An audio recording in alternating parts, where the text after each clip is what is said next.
بسم اللہ الرحمن الرحیم۔ السلام علیکم بہن بھائی بیٹے بیٹی، ویلکم ٹو مائی چینل۔ آج کی ویڈیو کا عنوان ہے کہ کیا غزوہ ہند شروع ہو چکا ہے؟ کیا انڈیا پاکستان جنگ سے غزوہ ہند کا آغاز ہو چکا ہے؟ ناظرین، ایک ایسی جنگ جس کے بعد بھارت ہمیشہ کے لیے صفحہ ہستی سے مٹ جائے گا، کفر کا خاتمہ اور اسلام کی سر بلندی کا آغاز ہوگا، کیا اس جنگ کی شروعات ہو چکی ہیں؟ اور اس دنیا میں بعض اوقات ایسے واقعات رونما ہوتے ہیں جس کی خبر ہمیں صدیوں سے پہلے دی جا چکی ہوتی ہے، اور وقت کے ساتھ وہ خبریں حالات کے پردے سے نمودار ہوتی ہیں۔ ایک ایسا ہی واقعہ غزوہ ہند کے نام سے معروف ہے۔ یہ کوئی عام جنگ نہیں ہے، بلکہ ایسی پیشن گوئی ہے جو نبی کریم صلی اللہ علیہ وسلم کی زبان مبارک سے ادا ہوئی اور امت کے لیے ایک عظیم و شان راہ پر ہے۔ اس بارے میں حدیث نبی صلی اللہ علیہ وسلم جس میں اشارے ملتے ہیں، وہ نہ صرف روح کو جوڑنے والے ہیں بلکہ ایمان کو بیدار کرنے والے بھی ہیں۔ غزوہ ہند کا تصور میں یہ بتاتا ہے کہ ایسا وقت ایک آئے گا جب مسلمان ایک عظیم معرکے میں ہندوستان کے خلاف صف آرائی ہوں گے۔ حضرت ابو ہریرہ رضی اللہ عنہ سے روایت ہے کہ نبی کریم صلی اللہ علیہ وسلم نے اس غزوہ کی خوشخبری دی اور فرمایا کہ اگر ابو ہریرہ اس میں شریک ہوئے تو وہ یا شہادت کا مقام پا کر افضل ترین شہداء میں شامل ہوں گے، یا پھر کامیابی کے بعد دوزخ سے آزادی کی بشارت پائیں گے۔ یہ جو الفاظ ہیں نا، ہمیں یہ سبق دیتے ہیں کہ یہ معرکہ صرف زمین کے ٹکڑے کے لیے نہیں بلکہ ایمان کی سربلندی اور حق کی فتح کے لیے ہوگا۔ اس طرح حضرت ثوبان رضی اللہ عنہ سے روایت ہے کہ نبی صلی اللہ علیہ وسلم فرمایا کہ میری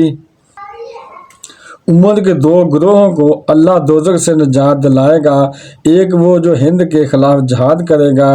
اور دوسرا وہ جو حضرت عیسیٰ علیہ السلام کے ساتھ مل کر دجال کے خلاف صف آرائی ہوگا۔ ان احادیث کی روشنی میں یہ اندازہ ہوتا ہے کہ غزوہ ہند کوئی معمولی واقعہ نہیں ہے بلکہ ایک عظیم مرحلہ ہے جس کا تعلق قیامت کے قریب کے بڑے فتنوں اور معرکوں کے ساتھ ہے۔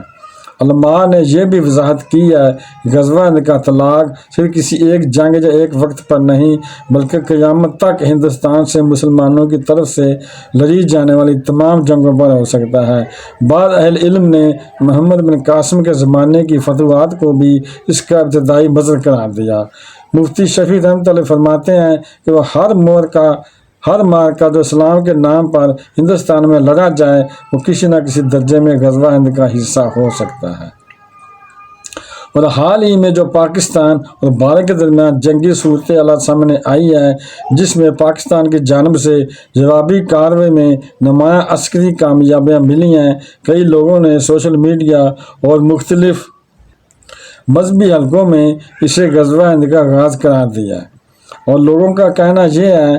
کہ یہ وہی معرکہ ہے جس کی پیشن گوئی آپ صلی اللہ علیہ وسلم نے صدیوں پہلے فرمائی تھی۔ اگرچہ اس جنگ کو غزوہ ہند کہنا قطعی طور پر درست نہیں کہا جا سکتا کیونکہ احادیث میں واضح علامات اور شرائط بیان کی گئی ہیں، لیکن اس بات سے انکار بھی نہیں کیا جا سکتا کہ یہ حالات اس بڑی پیشن گوئی کی ایک ابتدائی جھلک ہو سکتی ہے۔ موجودہ جنگی تناظر نے عوام کے اندر ایک نیا ولولہ اور جذبہ پیدا کر دیا ہے، ایک شعور اشکار کر دیا ہے کہ اگر کبھی وہ تاریخی معرکہ شروع ہوتا ہے، ہم اس کے لیے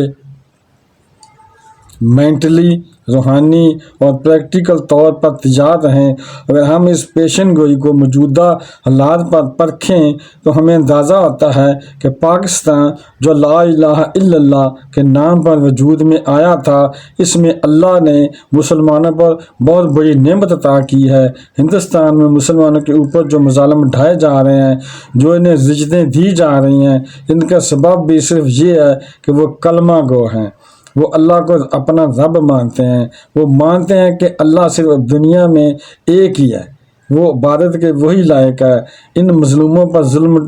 ڈھانے کے خلاف اگر کوئی بھی کوشش ہوتی ہے تو وہ بھی اسی دینی بنیاد پر ہوگی، اور اس کو غزوہ ہند کا تسلسل کہا جا سکتا ہے۔ اور یہ بھی یاد رکھنا چاہیے کہ صرف بیرونی دشمن سے مقابلہ کرنا ہی کافی نہیں ہے بلکہ اپنے اندرونی نظام کو درست کرنا،